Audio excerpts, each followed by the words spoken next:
In 2018, it's safe to say that the superhero genre has well and truly entered the mainstream, with movies that consistently break box office records and a revolutionary cinematic universe that has changed the way studios produce films. However, these behemoths of popular culture came from much simpler beginnings and have actually developed over time in quite a unique way, both showing the development of the audience, the genre, and the world they are being written in. It is generally agreed upon that the history of comic books can be divided into four distinct eras: the Golden Age, the Silver Age, the Bronze Age, and the Modern Age. Each era contains several distinct stylistic tropes and serves as an excellent and interesting lens with which to view the changing world they belong to. Let's take a look. The Golden Age. For as long as people have been telling stories, they have involved feats of superhuman strength. It can easily be argued that timeless characters such as Robin Hood, Hercules, and Zorro are early precursors to the heroes we know today. However, the true beginning of the Golden Era would not be until the release of Action Comics #1, which was the introduction of Superman. Although primitive, this was the character that truly popularized tropes such as superpowers, secret identities, and iconic costumes. Superman was an immediate success, leading to a wave of similar characters hoping to capitalize on the success. Within the next few years, a wave of characters made their debut, including Batman, Wonder Woman, The Flash, and the Human Torch.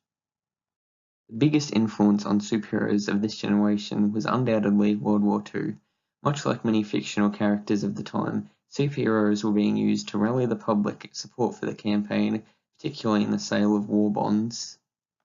It is easy to see the appeal superheroes had to the public at this time, with their simple stories of good triumphing over evil, bringing hope in an otherwise dark time. In particular, characters such as Superman and Captain America capitalized on the war by focusing on patriotism and American values, winning out over foreign ideologies. As World War II ended, the public's interest in superheroes declined, and comic publishers began to explore other genres, including crime, horror, and romance. This was quite controversial at the time, with American psychiatrist Frederick Wertham publishing Seduction of the Innocent in 1954, which argued that comic books were having a negative effect on the youth and could be blamed for juvenile delinquency.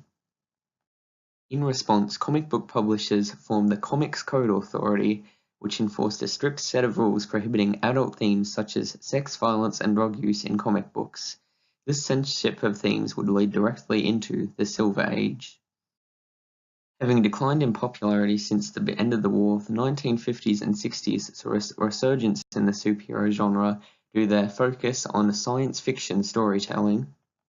While heroes from the Golden Age generally had little to no explanation about their powers, heroes were now getting clear origin stories, typically involving sources such as radiation as the source of their powers. The Silver Age also saw a rise in the popularity of Marvel Comics and their unique storytelling, which focused just as much on personal conflict as physical ones. This was first seen in 1961 with Fantastic Four #1, which included the unique element of family squabbles and personal drama in addition to the regular conflict. This was a drastic departure from the simple action-driven comics of the Golden Age, as it was now just as much about the character. 1962 saw the release of Amazing Fantasy #15, in which Spider-Man made his debut. Once again, this was a much more character-driven story, however a much more relatable protagonist. Peter Parker was a nerdy teenager who goes through the same problems as the youth reading the comics. Despite the new focus on science fiction and character-driven stories, superhero fiction at this point was still mainly light and silly entertainment, heavily dictated by the Comics Code. Writers at the time felt limited regarding the stories they could tell, and in an attempt to mature and branch out, ushered in the Bronze Age. The Bronze Age. The Bronze Age doesn't have any definitive event signaling its beginning, but rather several. Notably, many writers and artists of the Silver Age were retiring, opening the door for a new generation, one that had grown up reading comic books. However, perhaps the most significant event was the release of the three-part Spider-Man story arc, Green Goblin Reborn. These comics shaped the future of the superhero genre when the Nixon administration requested a story featuring a strong anti-drug message. This is notable as the Comics Code forbade the depiction of illegal drugs. Given that the story was requested by the US government, the story was published anyway. After seeing the success of this story, publishers agreed to loosen the Comics Code, allowing more mature themes and contemporary social issues to be explored. This signaled a shift in the focus towards older readers, where Silver Age comics were silly and goofy. Bronze Age comics were mature and dark and dealt with real societal issues such as racism, substance abuse, and pollution. One such example is the Demon in a Bottle story arc, where rather than focusing on Iron Man battling villains, the story focuses on Tony Stark and his crippling addiction to alcohol. Another classic example of this is the X-Men comic series. Throughout the series, humans are at odds with the mutants, attempting on several occasions to control or eliminate them, and everyday people displaying fear and distrust towards them. A clear comparison can be made between the mutant prejudice and real-life race relations. However, the metaphor can and often is applied to societal treatment of other minorities, such as religious groups and the LGBT community.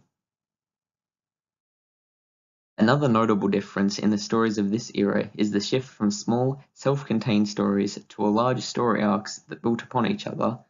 Rather than short episodes after which everything returns to normal, stories were not only being stretched over multiple books, but events such as major character deaths would permanently alter future events. The Modern Age.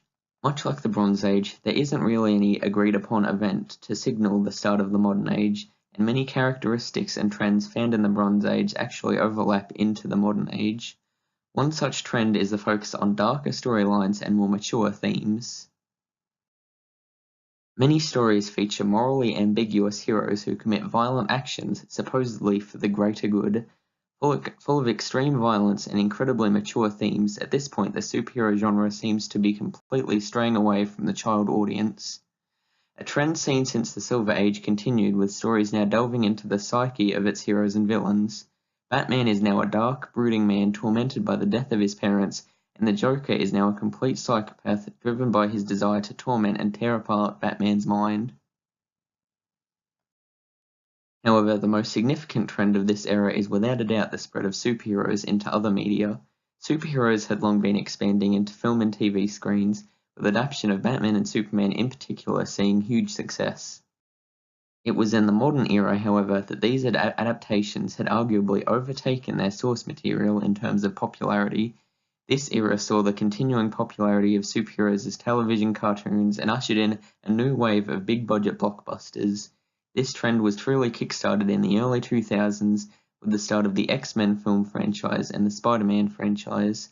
Both adaptations saw huge success thanks to their abilities to take themes and ideas explored in the comic books and convey them to a wider audience. Following this, a flood of big-budget superhero films were released to a mixed reception, with a select few managing to capture the same magic. Arguably the most important and significant of these was 2008's Iron Man. This film, featuring a then relatively unknown character, would be the start of Marvel's cinematic universe, a series of interconnected yet self-contained films that would explode in popularity and completely reinvent the superhero genre. With the rise of this cinematic universe, once obscure characters like Thor and Iron Man have well and truly become cultural icons, more popular than ever before thanks to the huge success of the film franchise.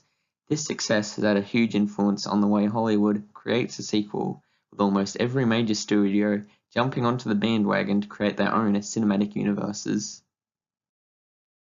The evolution of the superhero genre is one that spans across several generations and art forms. What once started as simple stories aimed mostly at children have undergone a unique shift, outgrowing its original audience only to find it again in a completely new medium. As it stands now, the superhero genre looks to continue its relevance long into the future.